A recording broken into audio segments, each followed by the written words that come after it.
Hello, everyone. Welcome to The Spiritual American. My name is Dr. Ann O'Hare, and I am your host. And today we're going to talk about another red pill. We talked about a red pill the other day, the red pill of karma. And as I was contemplating what I could talk about in this episode, I thought of another red pill we can look at. And we're going to get into that in just a minute. But before we do, please, if you like this content and you find value in it, please like, share, and subscribe. It helps reach out to more people if we do that. And also, please share with your family and friends because it's good that they can get benefit as well. So, what's the other red pill that we're going to talk about today? So, I want to do a disclaimer first. What I'm about to say may sound a little controversial because even when we did the red pill of karma, again, the whole idea of a red pill is that you're going to see something newly and that you can't unsee it. So the red pill this time is the price of success. What is the cost of being successful? And have I paid the price? So we're going to look at this. And again, it might seem a little controversial, but the only thing I'm suggesting is take a look and see if what I'm going to share now makes some kind of sense and if it can be of value if we can turn it around. With the red pill of karma, we talked about being 100% responsible for our life. So in this case, the price of success, I'm going to start by saying that one of the prices of success could be one of the symptoms that we have, successful people that aren't happy, let's say. So some people are very successful and they're very confident and whatever, but there are people that are successful in their lives, and this is what this podcast is for. People who are outwardly successful, have it all, supposedly, but inside they're not happy. There's something not right. So I wrote down a couple of words here to try to describe what I'm talking about. Outer success, inner laziness. Outer focus, inner loneliness. And then outer knowledge and inner neglect. So what I'm suggesting is that we can look at things like anxiety, depression, unhappiness, frustration, dissatisfaction with life, maybe also constantly trying to change something and get something new. We're always looking for some new scenario to try to fill up this inner situation that we have. And the reason why I call it the price of success is because I was talking to somebody the other day, and this is not the truth, like I said. You can just see if this makes sense to you. But if you're living, let's say you're living in a very work-oriented scenario. Let's say maybe there's not a lot of money, or maybe look back in the past, like in the 1800s when there were frontier people, and you were getting water from the creek and you were chopping wood and it was all day, every day was working just to keep life going. I'm going to say there wasn't really an anxiety problem then. There wasn't really a depression problem then. There wasn't really as much of a problem with dying as there is now, like a fear of dying. People died left and right. Now, like I said, I want you to take what I'm saying within the context of a red pill, as I want us to see something maybe that we didn't see. What I'd like us to see is that if I am successful externally, but I am not internally, if my mind is not in order, or if my emotions are out of control, I'm not going to be happy. I know there's certain, I can give examples, but I don't want to point anybody out in particular. Maybe if you can think about somebody in your life, think of someone in your life, maybe who had a lot of education or who was very, let's say, outwardly very competent in a certain area, but maybe emotionally they were arrogant or weak or, you know, they got angry a lot or something like that. Did you ever meet somebody who took care of all their responsibilities, but then they come home and they're abusive to their family? What I'm suggesting is that all the work that we spend on the outer self, the outer part of our life, we need the price. Now, the price of all that success is that we need to be responsible for our inner life too. The next podcast that I'm going to do, the next episode is called Confronting the Bully. And the bully is anxiety. And we're going to talk about that. And some of these episodes, you're going to hear me sound a little like psychology, maybe some of the things you've heard before, but some of them I'm going to try to push the boundaries here. So I'm going to try to push the boundary with this one right now. Consider that maybe if I'm like out of control emotionally, like let's say if I get angry and I'm sad and I feel anxious and whatever, that maybe I haven't been paying enough attention to my inner world. Maybe I'm paying too much attention to the outer world. Maybe I value it too much. Maybe I'm lazy, inner laziness in the sense that I let myself get away with things. One example, I'll give one little example. Again, this is a red pill conversation, so this is going to maybe be a little ouchy. You know, it's not going to be this. The red pill isn't about being nice. The red pill is about seeing something new, different. So, one of the things that I started doing when I started doing spiritual practice is that I stopped doing this apologizing and then keep doing it.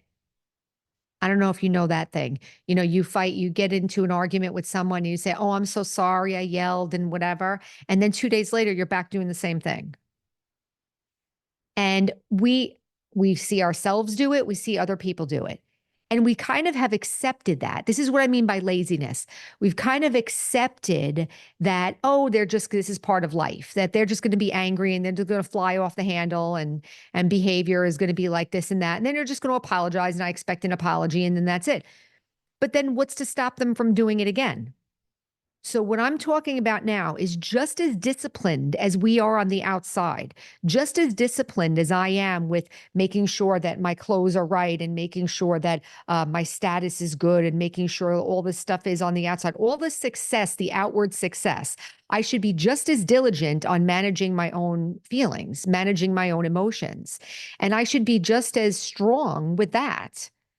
So, if I start yelling and things. And then I say, I'm sorry. I'm sorry. And I teach my son this now. If you say you're sorry, that means you're never doing it again. That's what that means. Because I don't want to hear, and this is me being disciplined with my emotional states. So I want to be disciplined with my emotional states. If I find that I'm behaving in a certain way that I don't want to behave, I should make an effort to never do that again. So the price of success meaning all of that energy done on the outside, all of this external focus and success, right? Because I'm managing it on the outside. Why do we allow ourselves to get emotionally unstable? Why do I allow myself to get angry? Why do I get sad? Why do I get, anxiety? All these things. And by the way, again, as usual, there's a continuum, right? I'm not talking about the people who are really, suffering very deeply, like clinically depressed, massive anxiety, things like that when you're getting help. The one thing I can say about this that you can use is that you can tell yourself that eventually you would like to be able to be in control of it. This kind of goes against the way psychology sees things. It doesn't mean that I can control it all the time, but it means that I'm taking responsibility for it. I'm talking about emotional states. The reason that I'm calling it the the price of success is because I think sometimes we say we think it's enough to make money, or we think it's enough to focus on which car I have or whatever. And even nowadays, we're not even focused on that. We're just focused on getting, living a comfortable life, let's say, or m- having like normalcy, right? We're focused on that externally, but internally, am I that interested in stopping anger, for instance? Or am I interested in stopping my sadness or stopping my anxiety? Do I want it to end? Do I even think that that's possible? How many times have we set a goal externally and gone over obstacles and tried everything we could to obtain those goals? So I think in terms of what we can do about this, I wrote a couple of other things down, like what happens to a dog when you don't exercise the dog? The dog starts ripping up the furniture and going crazy, right? What happens to kids when they have no activities? I know this for myself. When you have a young child, you have to give them something to do. Otherwise, they're going to start, running around and maybe getting into dangerous situations. It's the same thing with the mind and our emotions. If we're not being disciplined and if we're not trying to manage our emotions, they're going to go crazy. And then the part that's distasteful to me now, which it wasn't before because I used to think it was normal, but the part that's distasteful to me now is that when people say I'm sorry and then they do it again. So what's that, right? So this is a piggyback onto the karma talk that we had, because in the karma talk we were talking about how I'm 100% responsible. So in this episode, I'm talking about I'm 100% responsible for my emotional states. It doesn't mean I can change them all at once. It doesn't mean everything's going to stop in 2 seconds, but at least I'm responsible, and I'm responsible for my behavior too. We haven't been paying attention. We've been paying attention to external things. We haven't been taking responsibility for ourselves emotionally. So, one other thing I wrote here, the mind is like the genie in the bottle. So, the idea of the genie is that if you don't give the genie something to do, the genie's going to destroy you.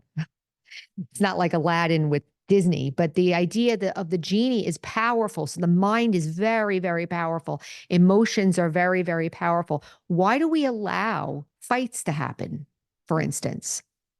If I'm so successful and I'm so good and I'm such a good person and I have so much uh, success and power and I've done so much, why am I allowing myself to act a certain way? I remember as a young nurse, I remember this could be any, I didn't mention any professions before, but I'll just give an example. I won't say what kind of person it was, but I was talking to this one person and this person got so frustrated with me that he threw the chart at me. And this was a 6'3" person. And he threw a chart at me because he was so mad that something didn't get done. And this is a grown man. This is a grown adult acting like this. And he was towering over me, right? So in that moment, my boss came out of her office and, told him what for. But the point is, why did that person who was so successful in their profession and so in control and so able to do everything, why would they let themselves get so out of control emotionally? So the price of success is that I have to control my emotions. Not control with force or what. There's a whole process we have to go through to control our emotions. But I'm just saying this is the red pill moment. The red pill moment is, yes, I am responsible. And I'm not going to be lazy and I'm not going to be ignorant and I'm not going to be irresponsible and I'm not going to blow it off and I'm not going to pretend like it's not happening. Think about the parent with the child that's letting the child act out. You get so frustrated with the parent, right? Why are they letting them do that? It's their responsibility to take care of the child. It's our responsibility to take care of our emotions. Why am I letting my emotions run my life?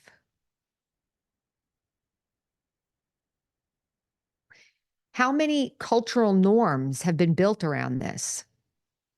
Yelling at each other, fighting with each other, saying mean things to each other. Why do we normalize that? This is not the way we want to live, right? So the price of success is that I need to be in control of my emotional states. It's a process. It means there's going to be a lot of reflection. So what I wrote here, what do we do? So if I say, okay, I'm going to take the red pill of this, I'm going to take the red pill of my emotional responsibility. I'm going to take responsibility for my emotions, period, whatever it is. Anger, fighting, upset, gossiping, whatever, sadness, depression, anxiety, anything. I'm 100% responsible. 100%, like the red pill. Okay, now what do I do? And I wrote down here, practice meditation, start meditating, and get in touch with your mind. And what we practice is Raj Yoga meditation. So you can look in the description below. There's the website, there's meditation videos there to practice, and there's the website to get in touch with. If you're interested to try getting in touch with one of our centers, all of our classes are free, everything's free. In the Brahma Kumaris, everything is free. But to connect with people who are also meditating and be able to start the process of being responsible and healing and undoing some of that emotional turmoil. Did you ever meet someone who, I can give two examples right now of bosses. One boss was totally confident, was very gentle and nice, and let us all do whatever we wanted as long as, we told him what we were doing. And he said, great, go ahead. He was very generous and, you know, and then I had another boss who was complete micromanaging, complete, what is the difference? Don't we want to be open and generous and happy with people and ourselves? Don't we want to be like that? Don't I want to be content in myself? Don't I want to feel relaxed in interactions? Don't I want to feel confident? Where does even the anxiety and depression come from? You know, in this case, I'm going to say right now, each of us is going to have to look and see, right? For ourselves. This is where meditation comes in, and maybe therapy or whatever you want, psychology, counseling. But take a look and say, I want to be responsible for my emotional states. And I'm going to say today that that's paying the price for what you did on the outside. When you meet someone who is powerful on the outside and very confident and appropriate and controlled emotionally on the inside, it makes you feel good about yourself. It engenders trust, it engenders good relationship, and it's really special when you meet people like that. So we want to be like that, right? So think about it. Is it possible that all the outer attention that I've had over this time, is it possible that I've neglected my own inner attention? Is it possible that I've become lazy? Is it possible that I've blamed other people for my emotions? Is it possible that I say I'm sorry and keep telling myself I'm not going to be like that, and then I keep doing it? Well, who's going to stop me then? Don't I have to be responsible for myself? So think about that and consider maybe starting a meditation practice to explore some of what's going on the inside, the price of success. I did all this outer work. Well, now I have to do the inner work. And I'm going to say that maybe it sounds a little scary, and maybe there's all kinds of thoughts going on in your mind right now about this, maybe some resisting thoughts, whatever. You don't have to believe anything I'm saying. I'm just putting it out there as an idea. I can say for myself that taking responsibility for my emotions, it feels better. Even if it's not perfect yet, it just feels better because at least I know I'm getting better. At least I know I'm working on it. I'm the parent now that's parenting the child now. I'm the one that's giving the genie something to do. I'm walking the dog every day so the dog is well behaved, right? If I don't do that, the emotions are going to go wild. And the worst part about that, again, I'm saying it again, is when we don't take responsibility for it. That to me is the worst part. Why would you keep doing the thing after you know? Well, we know why, because we're not paying attention to it and we're not taking responsibility. So I will leave it at that. It sounds a little bit, intense. It's only intense because I want it to be like a red pill. But think about it. Am I being responsible for my inner world, my emotions, and my behavior? Or am I kind of flailing around with it and blaming something else and being helpless and kind of getting beaten by it? In the next episode, again, we're going to talk about anxiety as a bully. Some of these emotions feel like bully, right? We're getting bullied by them. So I would say, no, we don't have to. We can think about taking responsibility and looking at different ways to do that to help ourselves, whether it be meditation, reflection, therapy, reading, anything, any information. There's a good thing about the internet now. We get all this information all the time, right? We can educate ourselves. So I'll leave it there. And so for your homework for this week, take a look and see, do I want to take the red pill of emotional responsibility for myself? I remember one time, I'll leave you with this. One time I had anxiety.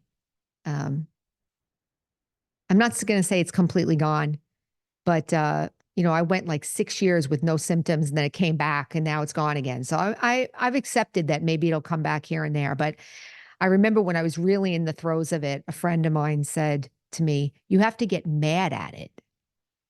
And it was like, what? Like it never occurred to me that I could actually fight back against this thing.